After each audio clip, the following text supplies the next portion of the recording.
ఆయన లోపలికెళ్ళి 10 నిమిషాల్లో తిరిగొచ్చాడు. అతనికన్నా ముందు ఖరీదైన పెర్ఫ్యూమ్ వాసనలు గదిలోకి ప్రవేశించాయి. తలెత్తి ఆయన కేసి చూసింది కాంతి. తెల్లని పైజామా లాల్చీలో ఉన్నాడు. ముఖాన చిన్న కుంకుమబొట్టు తప్ప స్వామీజీ కొండాల్సిన లక్షణాలు లేవు అతనిలో. కాంతి పెదవుల మీద సన్నని నవ్వుతెర మెరిసి మాయమైంది. తనని చూసి ఒక్కసారి కంగు తింటుందేమో అనుకున్న స్వామీజీ అంచనా తారుమారైంది. ఒక రకంగా సంతోషించాడు కూడా. కాంతి అన్నాడు దగ్గరగా వస్తూ. స్వామి తన్మయత్వంగా అంది కాంతి. నువ్వు నాకు నచ్చావు కాంతి. ఆమెకి తనని గురించి అర్థమైందని గ్రహించిన స్వామీజీ ఉత్సాహంగా అన్నాడు. మీరు నాకు నచ్చారు స్వామి, సిగ్గుగా అంది కాంతి. అంతే, ఒళ్ళు మరిచిపోయాడు స్వామీజీ. ఇందాకే అనుకున్నాను. మీ ఆయన వారిస్తున్న సరపయాగం చేయడానికి ఒప్పుకున్నప్పుడే ఊహించాను నా గురించి నీకు అర్థమైందని. ఆమె పక్కనే కూర్చుంటూ అన్నాడు. ఇంకా పూర్తిగా అర్థం కాలేదు స్వామి, అమాయకంగా అంది కాంతి. అతను నవ్వాడు. అర్థమవుతుంది దేవి, నీకు అర్థమవ్వాలనే నా తపన, మొత్తుగా చూస్తూ అన్నాడు. ముందు సర్పయాగం సంగతి చూడండి స్వామి. సర్పయాగమా? మళ్ళీ నవ్వాడతను. మరి చెయ్యాలిగా. నీకు సంతానం కావాలి అంతేగా? నీకు సంతానయోగం కలిగించే బాధ్యత నాది. రా, ఆ తెరచాటున మంత్రోపదేశం చేస్తాను, తమకంగా చూస్తూ అన్నాడు స్వామీజీ. మంత్రోపదేశానికి ముందు ఓ చిన్న సందేహం స్వామి, వినయంగా అంది కాంతి. ఏంటది? మీరు రోజు మంత్రోపదేశాలు చేస్తూనే ఉంటారా? దాదాపు. ఆడవాళ్లకేనా లేక మగవాళ్ళ కూడా చేస్తారా? అదే మంత్రోపదేశం. క్షణం అనుమానంగా చూసి తర్వాత సాధారణంగా స్త్రీలకే మంత్రోపదేశం చేస్తూ ఉంటాను అన్నాడు. అయితే రేపు మా అత్తగారికి కూడా మంత్రోపదేశం చెయ్యండి స్వామి, వేడుకోలుగా అంది కాంతి. త్రుళ్ళిపడ్డాడు స్వామీజీ. అవును స్వామి, ఆవిడ చాలా మంచిది, నన్ను తల్లిలా చూసుకుంటుంది. ఆవిడకి త్వరలో మనవడు పుట్టాలని, సరాసరి వీలుంటే బొందెతో కైలాసం చేరుకోవాలని మంత్రోపదేశం చెయ్యండి స్వామి. క్షణం అయోమయంలో పడిపోయాడు స్వామీజీ. తర్వాత పరిశీలనగా ఆమె మొహంలోకి చూశాడు.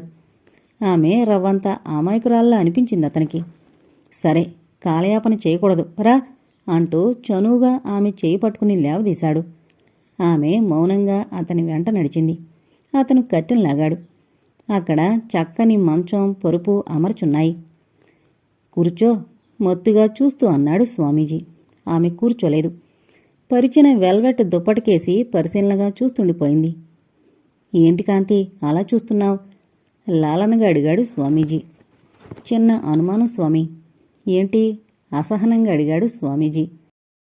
పోస్ట్ మాస్టర్ రాజారాం గారి అమ్మాయికి సినీ దర్శకుడు తారాప్రభు గారి మరదలకి మంత్రోపదేశం చేసింది కూడా ఈ బెడ్ మీదేనా? కళ్ళు విశాలంగా చేస్తూ అంది కాంతి. నెత్తిన పిడుగు పడ్డట్టు చూశాడు స్వామీజీ.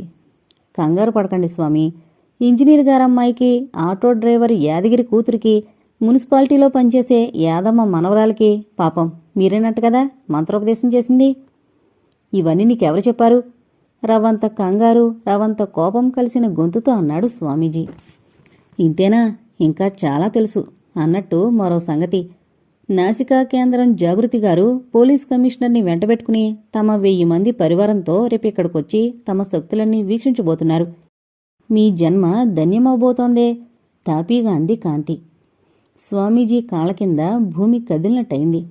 What nonsense you are talking అన్నాడు అరిచినట్టు. షటప్, అరవకు. నేను నీకన్నా పెద్దగా అరవగలను. అంతేకాదు, నిన్నీ క్షణంలోనే బజార్ను పెట్టగలను. కానీ పెట్టను. ఎందుకో తెలుసా? జరిగిన దాంట్లో నీ తప్పే కాదు, మా తప్పు ఉంది. జనాల్లో మూర్ఖత్వం పెరిగిన కొద్దీ మీలాంటి స్వామీజీలు పుట్టగొడుగులా పుట్టుకొస్తున్నారు. జనంలో మార్పు వస్తే మీకు మిగిలేది బూడిదే. ఆ మార్పు కోసమే నేను చూస్తున్నాను. చూడు, సంతానాన్ని నువ్వు కాదు ఇవ్వాల్సింది, ప్రకృతి, దైవం. అది కాదంటే సైన్సు. అంతేకాని కామాంధకారంతో కన్ను మిన్నుగానని నీలాంటి ప్రతి వెధవ మగాడు కాదు. నువ్విచ్చేది క్రిముల్ని తప్ప సంతానాన్ని కాదు. అండర్స్టాండ్? భద్రకాళిలా అరుస్తున్న కాంతిని చూసి వణికిపోయాడు స్వామీజీ. నువ్వు ఇష్టంగానే వచ్చావు. తేరుకుని ఏదో అనాలి అన్నట్టు అన్నాడు. వచ్చాను. ఎందుకు? చూడు, నేను మా అత్తగారిని నొప్పించకూడదనే వచ్చాను. నీ శిష్యులు వచ్చినప్పుడే నీ గురించి నాకు తెలిసిపోయింది. తర్వాత నా ఎంక్వైరీలో నీ నిజ స్వరూపం తెలిసింది. నీ మోసానికి గురైన వాళ్లంతా కలిసి నిన్ను మట్టుబెట్టడానికి రాబోతున్నారు. ఒంటరిగా కాదు, చెప్పానుగా, తగినంత బందోబస్తుతో, కావలసిన సాక్ష్యాధారాలతో. ఇవన్నీ నీకు చెప్పాలనే నేను స్వయంగా వచ్చానే గాని నీ సర్పయాగానికి కాదు, నీ మంత్రోపదేశానికి కాదు. ఎప్పుడు ఎవరి మీద చూపించినంత ఆవేశం చూపించింది కాంతి. ఆమెలో అతనికి కాళికాదేవి కనిపించింది. నిలువెల్లా వణికిపోయాడు. సర్పయాగం పూర్తయిందా? నే వెళ్ళొచ్చా? హుందాగా అడిగింది కాంతి. అతను నిలువుగుడ్లేసుకుని చూస్తుండిపోయాడు. కటకటాల వెనక ఉండాలనుకుంటే స్వామీజీగా ఇక్కడే ఉండు. పరువు దక్కించుకోవాలనుకుంటే తెల్లవారేసరికి మకం మార్చే, నీ ఇష్టం. మళ్ళీ ఈ పరిసరాల్లో కనిపించకూడదు అనేసి మూసిన తలుపులు తీసుకుని బయటికెళ్ళిపోయింది కాంతి. అంతదాకా అక్కడే ఉన్న జగదాంబ, మాధవ్ ఆమెని చూడగానే ఆతృతగా లేచి నిల్చున్నారు. అదేంటి మీరెళ్లలేదు? అంది కాంతి భరతకేసి ఆశ్చర్యంగా చూస్తూ. ఎలా వెళతాను కాంతి, ఇంత రాత్రప్పుడు మిమ్మల్ని వదిలేసి అన్నాడతను. ఏదేదో ఊహించుకుని హడలిపోతున్న అతనికి కాంతి మామూలుగా రావడం ఎంతో తృప్తిని కలిగించింది. ఇంతకీ సర్పయాగం అయిపోయిందా? అంత తొందరగా అయిపోతుందని ఊహించని జగదాంబ ఆతృతగా అడిగింది. అయిపోయింది, ఇంకా మనవడు పుట్టడమే తరువాయి అల్లరిగాని కారుకేసి నడిచింది కాంతి. దారిలో ఇలాంటి స్వామీజీలు పూజలు తలపెట్టనని మాట తీసుకుని గాని తల్లిని వదల్లేదు మాధవ్. ఇంటికొచ్చాక భర్తతో విషయమంతా చెప్పింది కాంతి. రాస్కెల్, వీడింత దుర్మార్గుడా అంటూ ఆశ్చర్యపోయాడు. ఆవేశపడ్డాడు. అలాంటి వాడి దగ్గరకు పంపినందుకు ఎన్నో సారీలు చెప్పుకున్నాడు మాధవ్. మర్నాడు ఉన్నట్లుండి స్వామీజీ ఆయన శిష్యబృందం మాయమైపోయారన్న వార్త పేపర్లో చదివి ముసిముసిగా నవ్వుకుంది కాంతి. మాధవ్ ఇల్లంతా కళకళలాడిపోతోంది. అందరి మనసుల్లోనూ ఆనందం తాండవిస్తోంది. కాంతికైతే ఒళ్ళే తెలియడం లేదు. కారణం ఆమె MBA పాస్ అయింది. అది వినగానే మాధవ్ భార్యని అమాంతం ఎత్తుకుని గిరగిరా తిప్పేశాడు. తల్లి ఉందన్న సంగతి కూడా చూడకుండా. రిజల్ట్స్ తెలియగానే ఉన్నపాటున పరిగెత్తుకొచ్చినట్టు ఫ్లైట్లో వచ్చేశారు వనజ కుటుంబమంతా. అందుకే ఆ ఇంట ఆనంద తరంగాలు అంచులు దాటాయి. వచ్చేపోయే వారితోనూ నిమిషానికో ఫోన్ అన్నట్టు వస్తున్న ఫోన్లతోనూ ఉక్కిరిబిక్కిరైపోయింది కాంతి. MBA పాస్ అవడం అంత గొప్ప విషయమని కాదు. కాంతిలా పెళ్ళయి అష్టావధానం చేస్తూ పట్టుదలగా పాస్ అవడమే దానికి కారణం. అదీగాక ఆ డిగ్రీ మీద కాంతికున్న మమకారం, గౌరవం అవి దక్కించుకున్నప్పుడు ఆమె మొహంలో కనిపించే ఆనందం ఆ ఇంటిని ఆనందపు హరివిల్లులా చేసింది. మొత్తానికి సాధించావు. నిజంగా నిన్ను చూసి చాలా నేర్చుకోవాలి కాంతి. మరదలి బొగ్గలు పుణికి ముద్దాడుతూ అంది వనజ. చిత్రంగా సిగ్గుపడిపోయింది కాంతి. ఇదంతా నా గొప్పతనం కాదదినా, మీరంతా నా పట్ల చూపిన ప్రేమాభిమానాలే అంది మనస్ఫూర్తిగా. ఇంకేం చదువులు లేవుగా నవ్వుతూ అంది జగదాంబ. ఇంకా మీరంతా చదవమన్నా చదవను తను నవ్వేస్తూ అంది కాంతి. అమ్మయ్యా, నా పెద్ద కొడుకి ఎలాగూ కుదరదు, మా రెండోవాడికైనా పెళ్ళాన్ని కనివ్వు సీరియస్గా అంది వనజ చంకలో ఉన్న తన రెండో కొడుకుని చూపిస్తూ. ఇంకా కనకేం చేస్తుంది, ఏటా ఒకళ్ళని కంటుంది అంటూ వచ్చింది కాంతమ్మగారు. హఠాత్తుగా ఆవిడ్ని చూసేసరికి ఏనుగెక్కినంత ఆనందం కలిగింది కాంతికి. ఆవిడ్ని చుట్టేస్తూ నువ్వెప్పుడొచ్చావు బామ్మ అంది ఉత్సాహంగా. నేనేమిటే, మీ అమ్మ నాన్న కూడా వచ్చారు ముసుముసుగా నవ్వుతూ అందావిడ. హాయ్ లోపలికొస్తున్న తల్లిదండ్రుల్ని చుట్టేసింది కాంతి.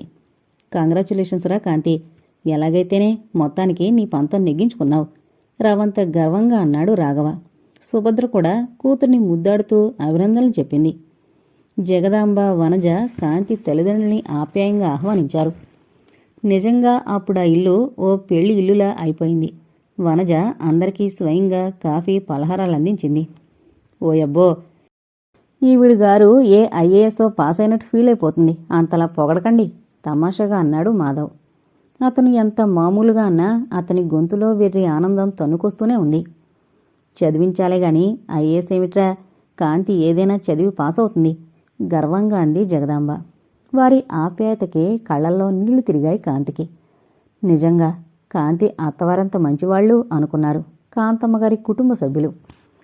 నవ్వులతో సరదా కబుర్లతో ఆ రాత్రి భోజనాలు ముగించారంతా. తర్వాత మగవాళ్లంతా వరండాలో చేరి కబుర్లలో పడితే ఆడవాళ్లు హాల్లో చేరారు. కాంతి, నువ్వోసారి మన ఊరు రావాలే మాటల సందర్భంలో హఠాత్తుగా అంది కాంతమ్మగారు. ఎందుకు, మళ్ళీ రావి చెట్టుకి ఉయ్యాల కట్టిస్తావా భయం నటించింది కాంతి. జవాబుగా భళ్ళు నవ్వింది కాంతమ్మగారు. అది కాదే, నీ గురించి ఆ హల్యా వాళ్ళందరికీ చెప్పాలని ఆవిడిగారు భోరుని ఏడవాలి ఒకలాంటి కసిగా అంది కాంతమ్మగారు. ఛ, అదేం కోరిక బామ్మ, అయినా నేను చదువుకుంటే ఆవిడెందుకు ఏడుస్తుంది అంది కాంతి కాస్త విసుగ్గా. ఎందుకు ఏడవదు? వాళ్ళమ్మాయి నీ అంత చదువు చదవలేదుగా. అదిగాక నువ్వింత మంచి ఇంట్లో పడి రంగరంగ వైభవంగా బతుకుతున్నావా? అవన్నీ చూడలేక నలుగురి దగ్గర నోటుకొచ్చినట్టు వాగుతోంది. నా గురించా? విస్మయంగా అంది కాంతి. ఆ జానకి 2 పిల్లలు పుట్టారు, నీకు పుట్టలేదుగా. ఉయ్యాలలు కూడా కట్టించింది, ఏరే పిల్లలు అంటూ నోటుకొచ్చినట్టు మాట్లాడుతుందట కోపంగా అంది కాంతమ్మగారు. కాంతి తేలిగ్గా నవ్వేసింది. పోన్లే బామా, ఆవిడ సంగతి మనకి తెలియంది కాదుగా. ఇంకా ఈ విషయం వదిలేసి ఏదైనా మంచి కబుర్లు చెప్పు గోముగా అంది. ఇంకా అన్నీ మంచి కబుర్లే. అది సరేగాని కాంతి, నేను పిచ్చిదాన్లా రావి చెట్టుకి ఉయ్యాలు కట్టిస్తుంటే మేం ఇప్పుడే పిల్లల్ని కందల్చుకోలేదని ఒక్క మాటైనా చెప్పలేదేమే నిలదీసింది కాంతమ్మగారు. సరేలే, అలా చెప్తే నువ్వు బతకనిస్తావా? ఫ్యామిలీ ప్లానింగ్ మహాపాతకం అనే మహాతలివి నువ్వు దీర్ఘం తీసింది కాంతి. ఏంటి కాంతి పెద్దావిడతో ఆ మాటలు? ముద్దుగా విసుక్కుంది జగదాంబ. అమ్మో, మా బామ్మ సంగతి నీకు తెలీదత్తయ్య.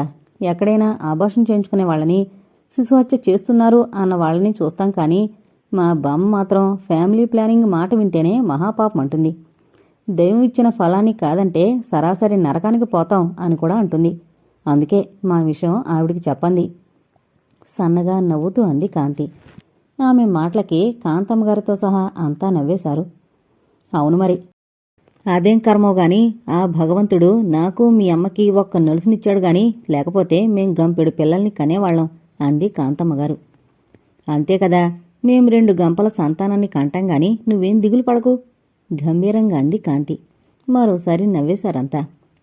అన్నట్టు నీకు తెలుసా కాంతి హఠాత్తుగా అంది కాంతమ్మగారు. ఏంటి అన్నట్టు చూసింది కాంతి. మీ జానీ వాళ్ళ నాన్న పరిస్థితి ఏం బాగాలేదు త్రుళ్ళిపడింది కాంతి. అవునే పాపం, అంతా కలిసి ఆ నానిగాడిని అన్యాయం చేశారా? ఆ ఉసురెక్కడికి పోతుంది అంటూ ఇంకా ఏదేదో చెప్తూనే ఉంది కాంతమ్మగారు. ఇప్పుడవన్నీ ఎందుకత్తయ్యా గొడిగినట్టు అంది సుభద్ర. జరిగింది చెప్తున్నానే. నాని విషయంలో పాపం అతగాడి తప్పేం లేదనుకో, కానీ పెళ్ళాన్ని మందలించాల్సిన బాధ్యత అతగాడికుందిగా. ఏంటో అతన్ని చూస్తుంటే నాకు బాధగానే ఉంది భారంగా అంది కాంతమ్మగారు. ఆ సమయంలో అత్తగారిలా మాట్లాడడం సుభద్రకాంత నచ్చలేదు. అయినా ఏం మాట్లాడలేదు. కాంతి మొహం మాత్రం పాలిపోయింది. ఇప్పుడవన్నీ ఎందుకమ్మా, హాయిగా ఏమైనా మంచి కబుర్లు చెప్పుకోండి వరండాలోంచి వారి మాటలు విన్న రాఘవ గుమ్మంలోంచే మెల్లగా అన్నాడు. నిజమేరా, ఎందుకో ఆగలేకపోయాను. ఏ రోజు ఎలా ఉంటుందో చెప్పలేం కదా. ఇంతకీ జానీకి 2వసారి కూతురు పుట్టింది తెలుసా? నిజంగా బంగారు బొమ్మలా ఉందనుకో. జానీ కూడా అక్కడ ఉన్నన్నాళ్ళు నీ గురించే కలవరించేది. ఏ మాటకు ఆ మాటే చెప్పుకోవాలి, దానికి నువ్వంటే ప్రాణమే అంది కాంతమ్మగారు మాట మారుస్తూ. తర్వాత జానకి పిల్లల గురించి, వాళ్ల తెలివితేటల గురించి ఇతర విషయాలు చెప్పి కాంతి మూడ్ని మార్చేసింది. గదిలో పడుకున్న పిల్లలు లేవడంతో అందరికీ చెప్పి వెళ్ళిపోయింది వనజ. మరో గంట తర్వాత ఎవరికి కేటాయించిన గదుల్లోకి వారు వెళ్ళి పడుకున్నారు. ఆ రోజు తల్లి బామ్మల మధ్య పడుకుని పసిపాపలా నిద్రపోయింది కాంతి. రోజులు శరవేగంతో పరుగులు తీస్తున్నాయి. అంతవరకు కాలేజీ చదువులతో బిజీగా ఉండే కాంతి ఇప్పుడు బోరుగా ఫీల్ అవుతోంది. భర్త రాక కోసం క్షణాలు లెక్కబెడుతున్నట్టు ఎదురు చూస్తోంది. ఆ రాత్రి పక్క చేరుతోనే ఏదో పథకం వేసింది. మాధవ్ ఆఫీసుకు సంబంధించిన పేపర్ చూసుకుని వచ్చేసరికి రాత్రి 12 అయిపోయింది. అయిపోయిందా బాబు మీ ఆఫీస్ గోలా?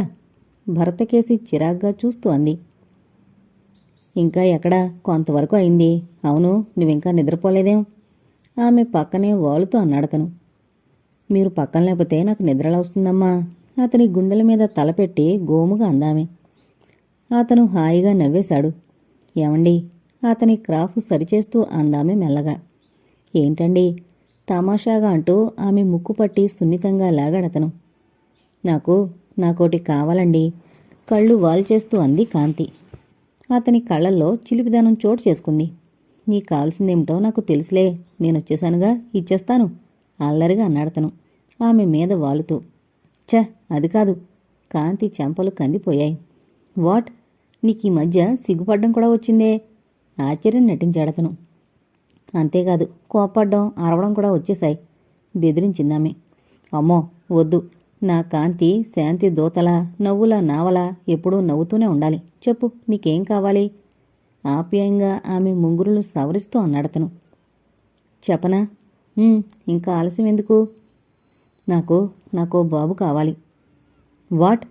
అబ్బా ఏంటండి, దేవలోకం నుంచి పారిజాత వృక్షాన్ని తెమ్మనంత కంగారు పడిపోతున్నారు?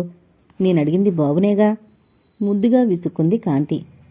కంగారు కాక మరేంటి డియర్, ఇన్నాళ్ళు పిల్లలో అని నేను గోల పెడితే ఇప్పుడు పిల్లల కోసం తొందర ఏమిటి అంటూ తీసి పారేసేదానివి.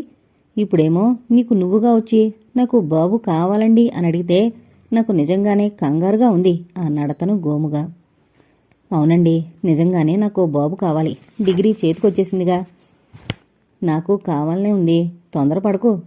మనం ఫ్యామిలీ ప్లానింగ్ మెథడ్స్ వాడడం మానేసంగా ఇంకా త్వరలో టట్టడం అల్లరిగా అన్నాడతను. ఆమె సిగ్గుగా అతని ఎదలో తలదాచుకుంది. ఆమె ఒంటరితనంతో ఫీల్ అవుతోందని గ్రహించిన మాధవ్, కాంతి, ఇంట్లో ఒక్కదానికే బోరు కొడుతోందా అన్నాడు మృదువుగా. అవునండి. పోనీ ఇంకేమైనా చదువుతావా? అమ్మో, ఇంక చదువా? నా వల్ల కాదు బాబు. అయితే ఓ పంచాయి, ఎంచక్క నాతో పాటు ఆఫీస్కొచ్చాయి. ఏంటి? గబాలను లేచి కూర్చుంది కాంతి. అవును కాంతి, పొద్దట్నుంచి రాత్రి దాకా నిన్ను చూడకుండా నేను ఉండలేకపోతున్నాను. నువ్వు వస్తే నాకు కూడా బోరుగా ఉండదు. కావాలంటే నీకు నచ్చిన పని నువ్వు చేసి నాకు కాస్త సాయంగానూ ఉండొచ్చు. యాహూ అని అరవాలనిపించింది కాంతికి. నిజంగానే ఆమెకు ఆ ఉద్దేశం ఉంది. ఆ విషయం చెప్తే భర్త అత్తగారు ఏమైనా అంటారేమో అని తన కోరికని మనసులోనే దాచుకుంది. ఇప్పుడు భర్తే ఆ ప్రపోజల్ పెట్టేసరికి ఆనందంతో ఉక్కిరిబిక్కిరైపోయింది. మళ్ళీ ఏదో అనుమానం. మీరు నిజంగానే అంటున్నారా? అంది అనుమానంగా. నిజంగా అంటున్నాను. అసలు నీకు ఇంట్రెస్ట్ ఉండాలే గాని మన ఆఫీస్కి నువ్వే ఎండీగా ఉండొచ్చు మనస్ఫూర్తిగా అన్నాడతను. కానీ అత్తయ్య, అమ్మ నేనేం చేసినా కాదందు. అదంతా నేను చూసుకుంటానుగా. కానీ ఓ షరతు.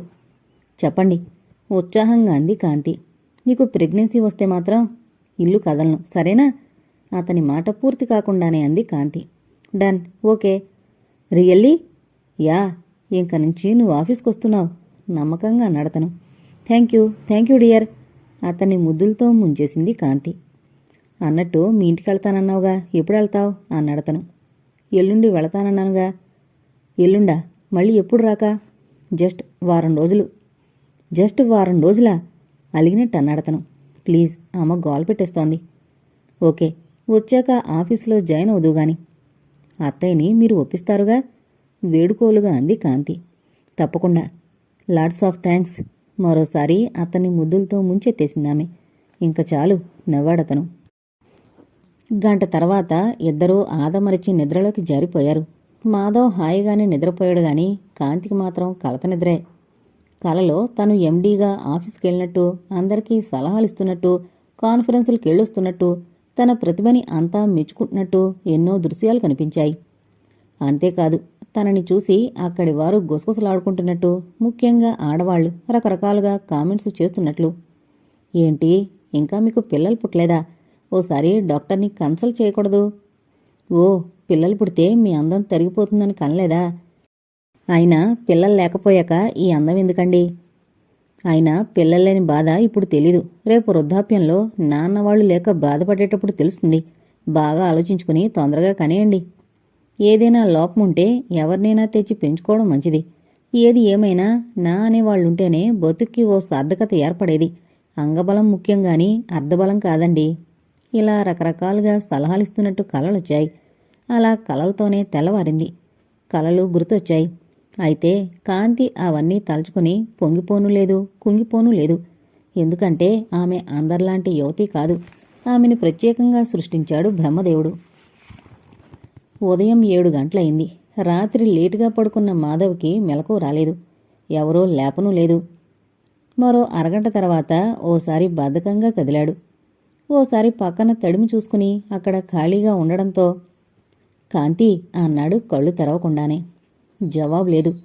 కాంతి, కాఫీ. మరోవైపుకి తిరిగి పడుకుంటూ మళ్లీ పిలిచాడు.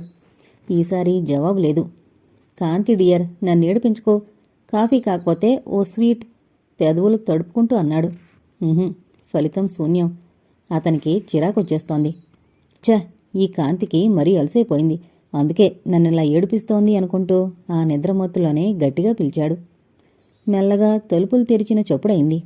గబాలన కళ్ళు తెరవబోయి మళ్లీ మూసేసుకున్నాడు.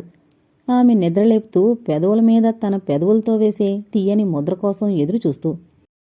క్షణాలు దొర్లిపోతున్నాయి గాని అతను ఆశించింది దొరకలేదు. ఈసారి నిజంగానే కోపం వచ్చేసింది అతనికి. కాంతి, వస్తావా రావా అన్నాడు అరిచినట్లు. బాబూ, భయం భయంగా పిలిచాడు దాసు. తుళ్ళిపడి చటుక్కున కళ్ళు తెరిచాడు మాధవ్. ఎదురుగా కాఫీ కప్పుతో దాసు దర్శనమిచ్చాడు. మాధవ్ కళ్ళు చిట్లించి చూశాడు. కాఫీ నువ్వు తెచ్చావేం అన్నాడు చిరాగ్గా. పెద్దమ్మగారు పూజలో ఉన్నారు బాబూ, వినయంగా అన్నాడు దాసు. పెద్దమ్మగారు కాదు, కాంతిని రమ్మను అసహనంగా అన్నాడు మాధవ్. చిన్నమ్మగారు ఊరెళ్ళారుగా బాబూ. అయోమయంగా చూశాడు మాధవ్. అప్పుడు గుర్తొచ్చింది అతనికి కాంతి పుట్టింటికెళ్ళిందని. అంతే, ఎక్కడలేని నీరసం ఆవరించేసింది. కాఫీ బాబు, దాసు వినయంగా అన్నాడు. అక్కడ పెట్టి వెళ్ళు అన్నాడు మాధవ్. దాసు కాఫీ కప్పు టీపై మీద పెట్టి వెళ్ళిపోయాడు. మాధవ్కి కాఫీ తాగాలనిపించలేదు. కాంతి లేని ఆ గదిలో ఎప్పుడూ లేనంత లోన్లీగా ఫీల్ అయ్యాడు. 10 నిమిషాల తర్వాత తప్పనిసరిగా లేచాడు. కాఫీ చప్పగా చల్లారిపోయింది. అయినా దాన్నే గడగడా తాగేసి బాత్రూంకేసి నడిచాడు. అతనికి కాంతి చేసే అల్లరి గుర్తొచ్చింది. తీయని ముద్దిచ్చి నిద్రలేపడం దగ్గర్నుంచి బాత్రూంలో వీపురుద్దుతూ చేసే అల్లరి వరకు గుర్తొచ్చి అతని మనసు అదోలాంటి తపనలో పడిపోయింది. బ్రష్ చేసుకుని రూంలోకొచ్చిన అతన్ని మంచం పక్కనున్న కాంతి ఫోటో కొంటిగా వికరించినట్టయింది. అతని కళ్లల్లో చిలిపి కోరిక చోటు చేసుకుంది. ఫోటోనందుకొని దాన్నిండా ముద్దులతో ముంచెత్తేశాడు. తర్వాత దాన్ని యథాస్థానంలో పెట్టేసి ఫోన్ కేసి నడిచాడు. అతనికి ఓసారి కాంతి గొంతేనా వినాలన్న కోరిక కొండలా పెరిగిపోయింది. కాంతి వాళ్ల నెంబర్ డైల్ చేశాడు. రిసీవర్ కాంతి తల్లి తీసింది. అల్లుడు గొంతు గుర్తుపట్టి, అమ్మాయి గుళ్ళోకెళ్ళింది బాబూ, ఏమైనా చెప్పనా అంది ఆదుర్దాగా. పెద్ద కారణమేం లేదు, వీలుంటే రాగానే ఓసారి ఫోన్ చేయమని చెప్పండి అని రిసీవర్ పెట్టేశాడతను. మరింత నీరసం ఆవరించింది అతనికి. ఎప్పుడూ లేంది ఇంత బెంగేంటి తన మీద అని తనని తానే నిందించుకున్నాడు. అయినా అల్లరి మనసు అతని మాట వినడం లేదు. ఎలాగో స్నానపానాలు ముగించుకుని కిందకొచ్చాడు. కాంతి లేని ఇల్లు శ్మశానంలా అనిపించింది అతనికి. ఈసారి ఎప్పుడూ ఎక్కడికి పంపకూడదు అనుకున్నాడు గట్టిగా మనసులోనే. తల్లి వడ్డించిన టిఫిన్ మౌనంగా తినేశాడు. కొడుకు వాలకం చూసిన జగదాంబ కంగారు పడిపోయింది. ఏమిట్రా అలా ఉన్నావు, ఒంట్లో బాగాలేదా అంది ఆదుర్దాగా. అబ్బే అదేం లేదమ్మా, రాత్రి నిద్ర పట్టలేదు, అందుకే కాస్త బద్ధకంగా ఉంది అన్నాడతను తడబడుతూ. కొడుక్కేసి పరిశీలనగా చూసిన జగదాంబకి విషయం అర్థమైంది. కాంతి లేదని బెంగగా ఉందా అంది మృదువుగా. ఎప్పుడూ ఏదో ఒకటి మాట్లాడుతూనే ఉంటుంది కదా. నిజమేరా, మాట్లాడమేనా, పసిపిల్లలా అల్లరి చేసి నవ్విస్తూ ఉంటుంది, అందుకే ఇల్లంతా బోసిపోతోంది అంది జగదాంబ భారంగా. ఎప్పుడొస్తానంది ఏదో ఆలోచిస్తూ అన్నాడతను. ఈరోజుగా వెళ్ళింది, వారం రోజుల్లో వచ్చేస్తుంది. వారం రోజులా? అతని గుండె దడదళ్లాడింది. జగదాంబ నవ్వింది. బావుందిరా, ఎప్పుడెళ్ళినా 1-2 రోజులు తప్ప ఉండదు. ఈసారి వారమైనా ఉండాల్సిందే అని వాళ్ల బామ్మ గొడవ పెట్టడంతో తప్పనిసరిగా ఉంటోంది. వారమేగా, ఎంతలో గడుస్తాయి అంది అనునయంగా. అతను మాట్లాడలేదు. ఎలాగో టిఫిన్ తినడం అయిందనిపించి ఆఫీస్కి వెళ్ళిపోయాడు.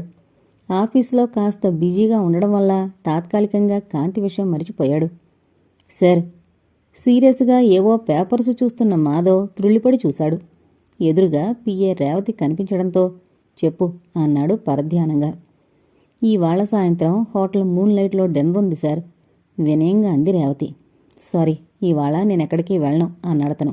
ఆమె ఆశ్చర్యపోయింది. కారణం, ఆ డిన్నర్ బిజినెస్కి సంబంధించి ఎందరో పెద్దవాళ్ళు వస్తున్నారు.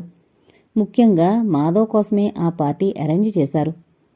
సార్, ఒంట్లో బాగాలేదా మృదువుగా అడిగింది రేవతి. అదేం లేదు, నువ్వెళ్ళు క్లుప్తంగా అన్నాడతను. కానీ ఆమె వెళ్ళలేదు. అలాగే నిల్చుంది చిన్నబుచ్చుకుంటున్నట్టు. విసుగ్గా చూశాడతను. ఇవాళ పార్టీకి వెళ్ళక తప్పదు సార్, మీకోసం చాలామంది చూస్తుంటారు. అదిగాక మన బిజినెస్ విషయాలు ఎన్నో మాట్లాడుకోవాలి భయంగానే అందామే. అతను ఆలోచనలో పడ్డాడు. తర్వాత ఓకే వెళదాం అన్నాడు. అతనికి తెలుసు అది చాలా ముఖ్యమైన పార్టీ అని. రేవతి వెళ్ళిపోయింది. అతను వెనక్కి వాలి కళ్ళు మూసుకున్నాడు. అతనికేం పని చేయాలనిపించలేదు. పదే పదే కాంతి మాటలు, చేతలు, అల్లరి గుర్తొస్తున్నాయి. ఇంకా ఆగలేక కాంతి కోసం ఫోన్ చేశాడు. లక్కీగా ఆమె తీసింది ఫోను. కాంతి అన్నాడు ఆదుర్దాగా. ఏంటి అప్పుడే విరహమా? గుసగుసగా అంది కాంతి.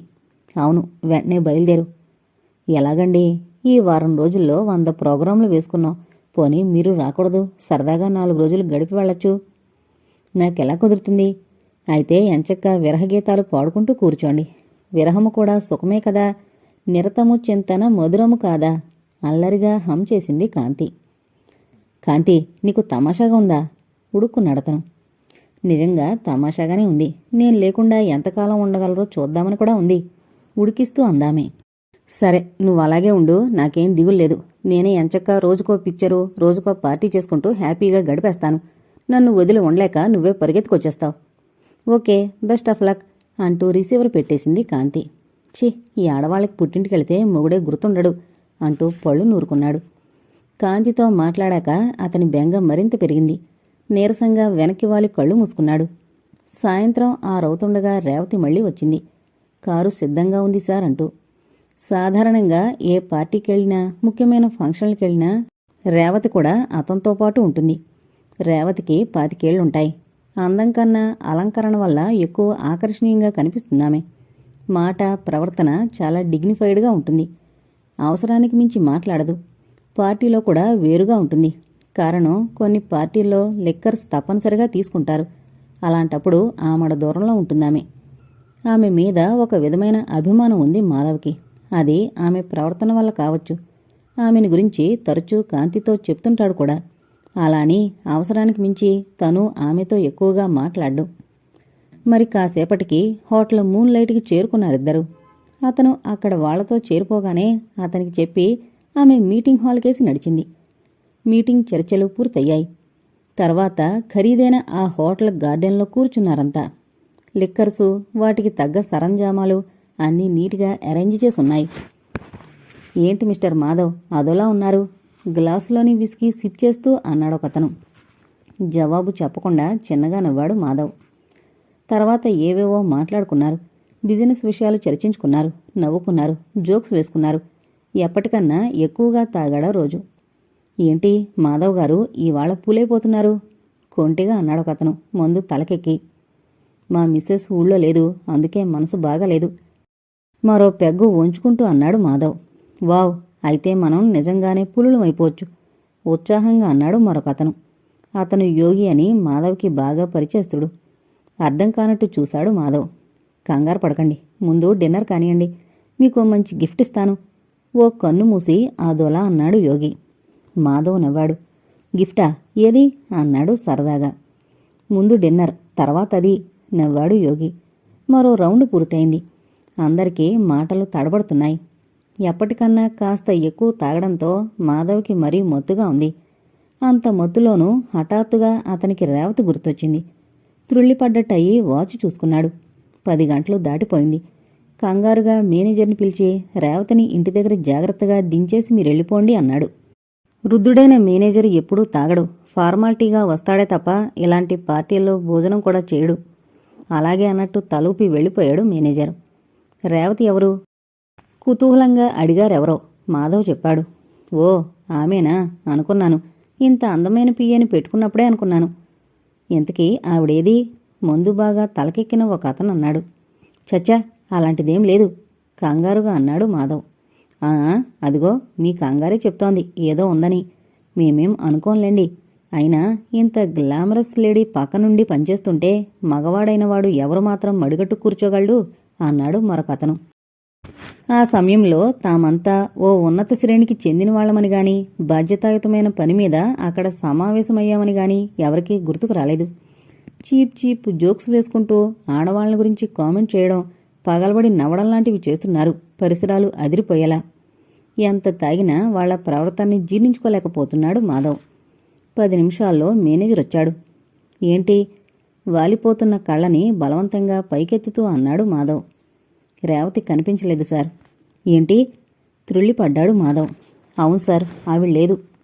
వెళ్ళిపోయింటుందా? ఏమో మరి, కానీ చెప్పకుండా ఎప్పుడు వెళ్ళదే. డిన్నర్ తీసుకుందా? తెలీదు సార్.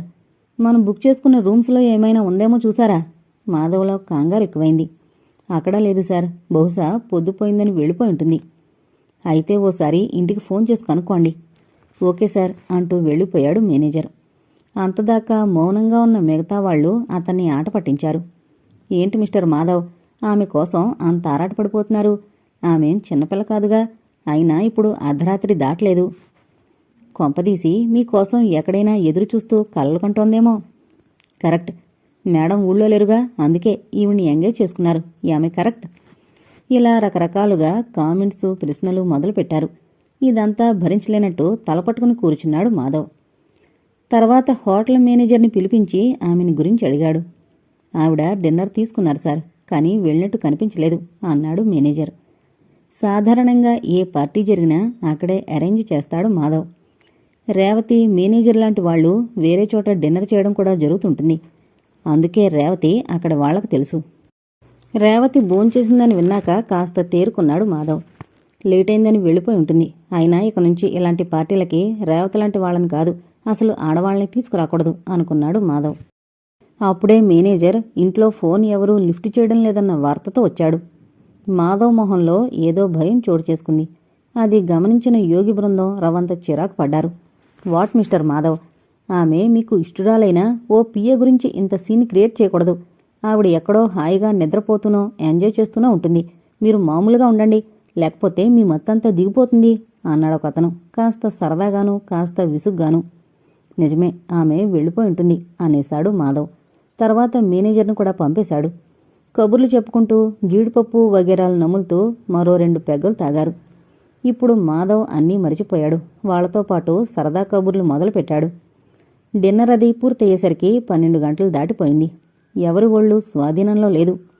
ఇవాళ రూంలోనే పడుకోండి, ఇంకా ఇంటికేం వెళతారు అన్నాడు యోగి.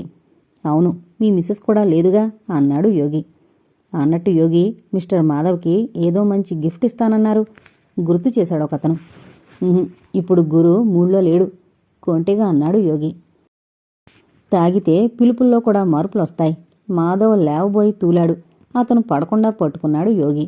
నిజంగానే మీరివాళ ఇంటికెళ్ళొద్దు, ఇక్కడ 4 రూములు బుక్ చేశాంగా, ఎక్కడో ఓ చోట పడుకోండి అన్నాడు. అదే మంచిదనిపించింది మాధవ్ కూడా. అందరూ లేచి లిఫ్ట్లో 3rd ఫ్లోర్లో ఉన్న రూమ్స్ దగ్గర ఆగారు. మిస్టర్ మాధవ్, మీరా రూంలో పడుకోండి, మేం ఈ రూంలో సర్దుకుంటాం అన్నాడొకతను. ఇప్పుడు కాస్త మత్తులోంచి బయటకొచ్చారంతా. ఓకే, గుడ్ నైట్ ముద్దగా అన్నాడు మాధవ్. అందరూ గుడ్ నైట్ చెప్పి ఎవరి గదిలోకి వాళ్ళు వెళ్ళిపోయారు. మాధవ్ కూడా తూలుకుంటూ గదిలో అడుగుపెట్టాడు. అతి ప్రయాసగా తలుపులు మూసి షూసు, కోటు అవి తీసి పడేసి మంచం మీద వాలాడు. అతని కళ్ళు మూతలు పడిపోతున్నాయి. స్పృహ తప్పుతున్నట్టయింది. ఛ, ఇంతలా ఇంకెప్పుడూ తాకూడదు అనుకున్నాడు. మరోసారి అతను అలా అనుకోవడం 100వసారి. చాలా రోజుల క్రితం అతను కాస్త ఎక్కువగా తాగితే కాంతి సున్నితంగానే క్లాస్ తీసుకుంది. హఠాత్తుగా అతనికి కాంతి గుర్తొచ్చింది. అతని మనసంతా మధురంగా అయిపోయింది. కాంతి, కాంతి డియర్. ఒత్తిగిల్లి దిండుని హత్తుకుంటూ మత్తుగా అనుకున్నాడు. కాదు, పైకే అన్నాడు. అతని నరాల్లోనూ కాంతి రూపం నిండిపోయింది. ఏవేవో ఊహించుకుంటూ పొర్లుతున్నాడు. అతని చర్యల్ని ఓ మూల నుంచి 2 కళ్ళు భయం భయంగా చూస్తున్నాయి. ఆ కళ్ళు రేవతివి. 10 ఆమె వెళ్ళిపోవాలనుకుంది. మీటింగ్ అయ్యాక భోజనం చేసేసరికి చాలా లేట్ అయింది. మాధవ్తో చెప్పి వెళదామనుకుని చూసేసరికి అక్కడి వాతావరణం అంతగా బాగాలేదు. అలాంటి సమయంలో తను వెళ్లడం బావుండదనుకుని కంపెనీ తరపున బుక్ చేసిన గదుల్లో ఓ దాంట్లో కూర్చుంది. అలా కూర్చునే తనకి తెలియకుండా నిద్రలోకి జారిపోయింది. మాధవ్ లోపలికి రావడం గాని పడుకోవడం గాని ఈమె గమనించలేదు. అతను కాంతి పేరు పలకడంతో త్రుళ్ళిపడి కళ్ళు తెరిచింది. పరిస్థితి గుర్తొచ్చిన ఆమె క్షణం వణికిపోయింది.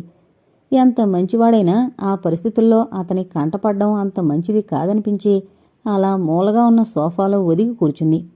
తెల్లవారుతూనే వెళ్ళిపోవాలని ఆమె ఉద్దేశం. అతను నిద్రపోతాడని చూస్తున్న ఆమెకి అతను కాంతిని కలవరించడం కాస్త ఇబ్బందిగానే అనిపించింది. క్షణాలు లెక్కబెట్టుకుంటూ అలాగే కూర్చుంది. అతను పెద్దగా మూలిగాడు. త్రుళ్ళిపడి చూసింది. అప్పుడే అతను ఢామ్మని కింద పడ్డాడు. తనను తాను మరచి గబాలను వెళ్లి అతన్ని అతి ప్రయాసగా లేవదీసి మంచం మీదకి చేర్చింది. అతని కళ్ళు బలవంతంగా తెరుచుకున్నాయి. ఆమె కళ్ళు అతనికేసి ఆందోళనగానూ భయంగానూ చూస్తున్నాయి. కాంతి అన్నాడతను మత్తుగా. సార్ అందామె భయంగా. కాంతి ఇలారా అన్నాడతను మరింత మత్తుగా. సార్ నేను. ఆమెకు దుఃఖం వచ్చేసింది. ఇంకా నువ్వు ఆఫీసులో చేరనేలేదు, అప్పుడే బాస్నయ్యానా? రాడియర్ అతను చేతులు చాచాడు. ఆమెకేం చేయాలో అర్థం కాలేదు. అతను లేవబోయి మళ్లీ పడబోయాడు. అప్రయత్నంగా ఆమె అతన్ని పట్టుకుంది. అంతే, అతని చేతులు ఆమె నల్లుకుపోయాయి. సార్, నేను రేవతిని, కాంతిని కాదు అని చెప్పాలని ఎంతగానో ప్రయత్నించింది. అయినా అతను వినిపించుకోలేదు. తమకంగా ఆమెని గుండెల మీదకి లాక్కున్నాడు. ఇద్దరి మధ్య కాసేపు పెనుగులాట జరిగింది. అతనిలో కోరిక అంచులు దాటింది. రాడియర్ అంటూ ఆమెని మంచం మీదకి లాగి ఆమెని ఆక్రమించుకున్నాడు. కామం అతని కళ్ళు కప్పేసింది. మందు అతని చెవుల్ని మూసేసింది. అతను ఎంత మత్తులో ఉన్నా బలహీనురాలైన ఓ ఆడపిల్ల శక్తి ఓ బలవంతుడైన మగాడి శక్తి ముందు నిలవలేకపోయింది. కాలం స్తంభించిపోయినట్లయింది. అలసిపోయిన మాధవ్ తృప్తిగా ఆమెని హత్తుకుని పడుకుని ఉండిపోయాడు కొన్ని క్షణాలు. కాంతి, కాంతి డియర్ మత్తుగా అన్నాడతను కళ్ళు మూసుకునే. జవాబుగా వెక్కిళ్ళు వినిపించాయి. చటుక్కున కళ్ళు తెరిచాడతను. ఏమైంది కాంతి అన్నాడు అనునయంగా. ఆమె చివ్వున తలెత్తింది. అంతే, అతని మత్తు టక్కున దిగిపోయింది. గబాలన లేచి కూర్చున్నాడు. ఆమె కూడా లేచి కూర్చుని 2 చేతుల్లో ముఖాన్ని దాచుకుని ఏడవసాగింది. రేవతి అతి ప్రయాసగా అన్నాడతను. జవాబుగా ఆమె లేచి బట్టలు జుట్టు సరిచేసుకుని బలంగా విడిచిన శరంలా తలుపులు తీసుకుని బయటకు పరిగెత్తింది. అతను పిలుస్తున్నా వినిపించుకోకుండా.